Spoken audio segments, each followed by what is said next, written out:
এই যে ত্রাণ তহবিলের টাকা চাওয়াটা না, এটা হলো একটা মানসিকতার ব্যাপার।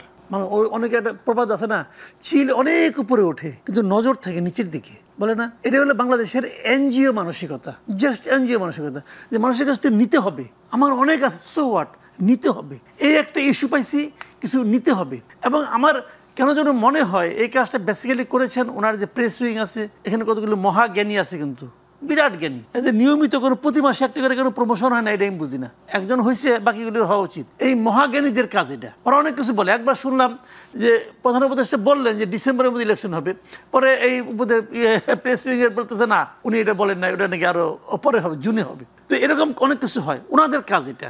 কিন্তু তাদের দুইজন তো আজকে আটকে ছিলেন, দুই উপদেষ্টার সাথে আর কেউ নাই, নিশ্চয়ই আছে। তাহলে তো এখন এই জিনিসটা হলো কি, ফোন তো বন্ধ ছিল না, ফোনও তো বন্ধ ছিল না, ফোনে করা যায়। তো এখন অন্য কোনো গভর্নমেন্ট হলে পরে পত্রপাঠ বিদায় করতে এগুলিকে। কিন্তু আমাদের প্রধান উপদেষ্টার ব্যাপারটা হচ্ছে কি, উনি একটা ইন্টারেস্টিং ক্যারেক্টার আমার কাছে যেটা মনে হয়।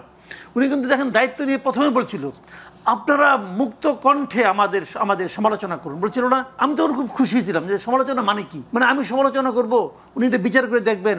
যদি এখানে যদি মনে করেন 10টা কথা বললাম, যদি একটা ওনার কাছে গ্রহণযোগ্য মনে হয়, তাহলে হয়তো উনি এটা গ্রহণ করবেন। এই তো আমাদের লক্ষ্য ভাই। আমরা তো গিবত করতে বসিটাই।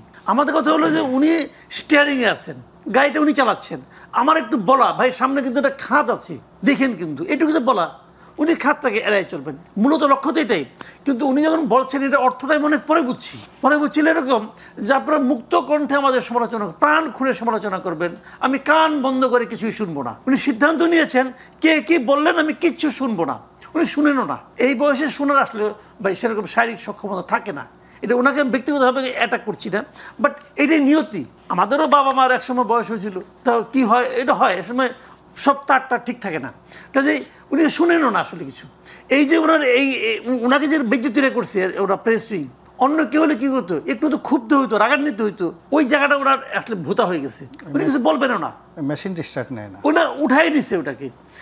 দেখেন প্রাইম প্রধান উপদেষ্টা, উনি তো প্রাইম মিনিস্টার। আসলে ওনার নামে, ওনার অফিসের নামে একটা ফেসবুক অ্যাকাউন্ট, এবং সেটা আপনার একদম ভেরিফাইড, সেখানে একটা এরকম দিয়ে আবার উঠায় নেওয়া, এর চেয়ে লজ্জার কিছু আর হতে পারে? টাকা চাচ্ছে। আর এই মানসিকতাটা কি, ওনার টাকার অভাব।